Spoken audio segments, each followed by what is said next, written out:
क्या आपको पता है कि पिछले कई सालों में हुई स्टडी से ये पता चला है कि दूध और उससे बने डेयरी प्रोडक्ट से ज्यादा उससे heart disease, type 2 diabetes, breast ovarian और प्रोस्टेट कैंसर का खतरा बढ़ता जा रहा है। तो क्या हमें दूध नहीं पीना चाहिए? वही कई लोगों का कहना है कि दूध हमारी बॉडी और हेल्दी बोन्स के लिए काफी जरूरी है और साथ ही ये कई हजारों साल से एक न्यूट्रिशियस फूड भी रहा है।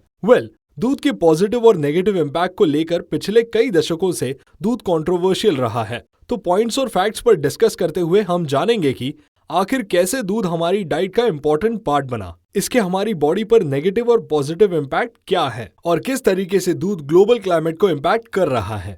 हम सभी इस बात को अच्छे से जानते हैं कि सभी मैमल्स के बच्चों के लिए उनके जन्म के बाद उनकी डाइट का बेस मिल्क होता है और उस समय उनका डाइजेस्टिव सिस्टम इमेच्योर भी होता है। बेसिकली मिल्क बच्चों की बॉडी को किक स्टार्ट करने और उनकी ग्रोथ के लिए एक पावर फूड माना जाता है, जिसमें बहुत सारे न्यूट्रिशंस जैसे कि फैट, विटामिन्स, मिनरल्स और मिल्क शुगर लैक्टोज होता है। और सबसे इंपॉर्टेंट चीज, बच्चों के जन्म के बाद मदर्स के द्वारा जो मिल्क प्रोड्यूस किया जाता है उसमें एंटीबॉडी और प्रोटीन भी होता है जो उन्हें इन्फेक्शन से बचाते हैं और उनके इम्यून सिस्टम को रेगुलेट भी करते हैं। आखिरकार जैसे जैसे एक बच्चा बड़ा होते जाता है वो अपनी माँ का दूध पीना छोड़ देता है और जो भी मिल्क या फूड पेरेंट्स के द्वारा उसे दिया जाता है उसका इंटेक करने लग जाता है। और ऐसा तब से हो रहा है जब से हमारे पूर्वज पहली बार एग्रीकल्चर कम्युनिटी में सेटल हो गए थे, लगभग 11,000 साल पहले। जब हमारे पूर्वज पहली बार एग्रीकल्चर कम्युनिटी में सेटल हुए तो उन्होंने डेयरी एनिमल्स जैसे कि भेड़, बकरी, गाय को पालतू बना लिया। अब इस बात से तो हम सभी अच्छी तरीके से वाकिफ हैं कि आवश्यकता ही आविष्कार की जननी होती है। तो हमारे पूर्वजों ने पाया कि डेयरी एनिमल्स यूजलेस और अबेंडन स्टफ खाने में सक्षम होते हैं और वो इसी स्वादिष्ट भोजन को दूध में बदल देते हैं। तो उन्हें शांति से जीने और खाने का ये तरीका काफी अच्छा लगा, खासकर उस डिफिकल्ट टाइम में।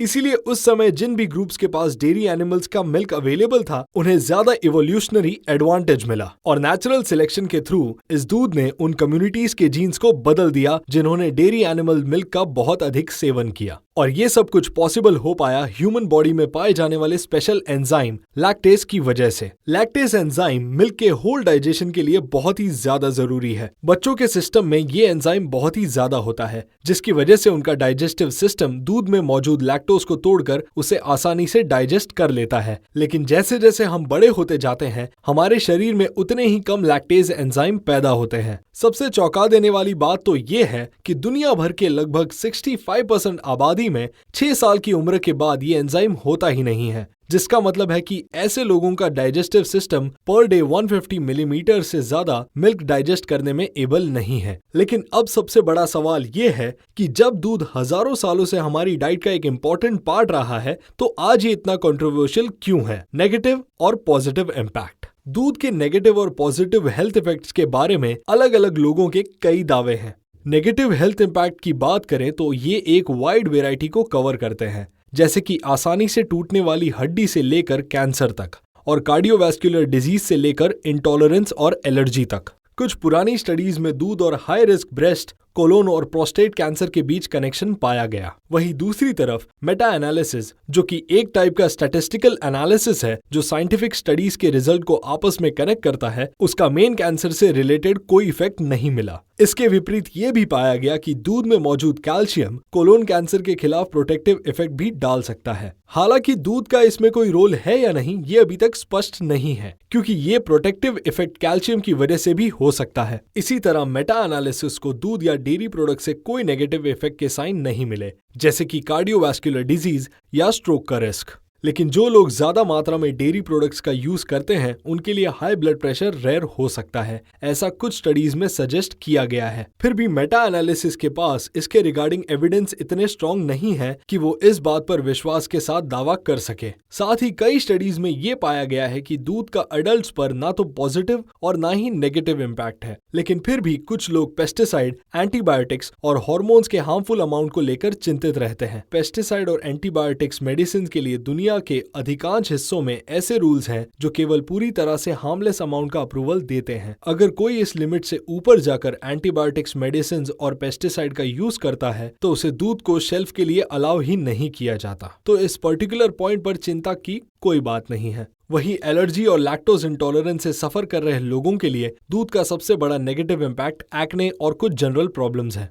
उदाहरण के लिए स्किम्ड मिल्क स्टैटिकली एक्ने की प्रॉब्लम को 24% तक बढ़ा देता है। साथ ही डेयरी प्रोडक्ट्स के इस्तेमाल से स्पेसिफिकली बच्चों में एलर्जीज ज्यादा होती है। लेकिन ये भी देखा गया है कि जैसे जैसे ये बच्चे बड़े होते जाते हैं तो ये एलर्जी सही होती है या फिर पूरी तरीके से गायब हो जाती है। इतनी देर तक हमने जाना दूध के नेगेटिव इम्पैक्ट के बारे में, तो क्या दूध सही में पूरी तरीके से हेल्थ पर नेगेटिव इम्पैक्ट ही डालता है या फिर इससे कुछ पॉजिटिव हेल्थ इम्पैक्ट भी है? दूध चाहे ह्यूमन मदर्स का हो या फिर गाय या भेड़ बकरी का, ये एक न्यूट्रिएंट डेंस फूड है। इसके अंदर सभी प्रकार के नेसेसरी माइक्रोन्यूट्रिएंट्स और कई माइक्रोन्यूट्रिएंट्स होते हैं। विशेष रूप से दूध उन एरियाज के लोगों के लिए ज्यादा अच्छा है जो इनफ कैलोरीज के लिए स्ट्रगल करते हैं। दूध एक हेल्दी लाइफ और चाइल्ड मोर्टेलिटी को कम करने में योगदान कर सकता है।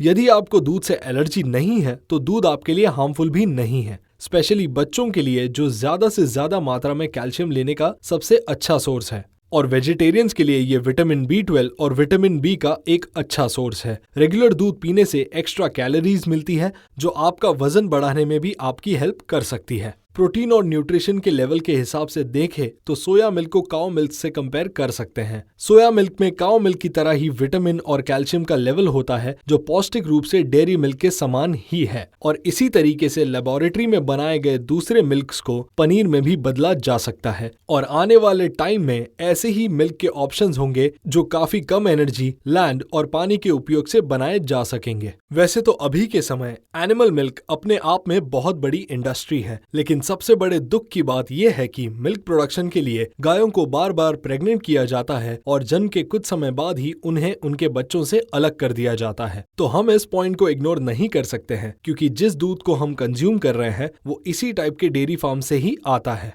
बेसिकली ये एनिमल क्रूएल्टी है और इसका हिस्सेदार कोई नहीं बनना चाहेगा। तो एनिमल मिल्क के कंपैरिजन में सोया मिल्क, कोकोनट मिल्क और अदर प्लांट बेस्ड मिल्क भी एक बहुत ही अच्छा ऑप्शन है क्योंकि मिल्क प्रोडक्शन ग्लोबल क्लाइमेट पर सिग्निफिकेंट इम्पैक्ट डालता है और लगभग 33% क्रॉप लैंड का यूज डेयरी कैटल सहित चरने वाले जानवरों को खिलाने के लिए किया जाता है। भले ही 1990 के बाद से डेयरी प्रोडक्ट्स के कार्बन फुटप्रिंट गिरावट आई है, पर फिर भी डेयरी प्रोडक्ट्स सभी ग्रीन हाउस गैस इमिशन के लिए 3% के लिए जिम्मेदार हैं। दूध को लेकर आज के टाइम में काफी कंट्रोवर्सी बनी हुई है, लेकिन ये सभी पॉइंट्स और फैक्ट्स देखने के बाद एक बात तो साफ है कि ये मोस्टली पॉपुलेशन के लिए हार्मफुल तो नहीं है और ये दुनिया भर के कई लोगों के लिए इम्पोर्टेंट भी है। ये कहना भी गलत नहीं होगा कि दूध एक अच्छा न्यूट्रिशियस फूड है, लेकिन ग्रीन हाउस गैस इमिशन को देखते हुए हमारे प्लेनेट के लिए हानिकारक भी है। तो एक जिम्मेदार नागरिक और जिम्मेदार सोसाइटी के रूप में हमें ये डिसाइड करने की जरूरत है कि हम इन सभी पॉइंट्स और फैक्ट्स के साथ कैसे डील करेंगे। आप भी अपने थॉट्स कमेंट सेक्शन में जरूर शेयर करें और हाँ, जाते जाते चैनल को सब्सक्राइब, वीडियो को लाइक और अपने दोस्त और फैमिली मेंबर्स के साथ शेयर करना ना भूलें।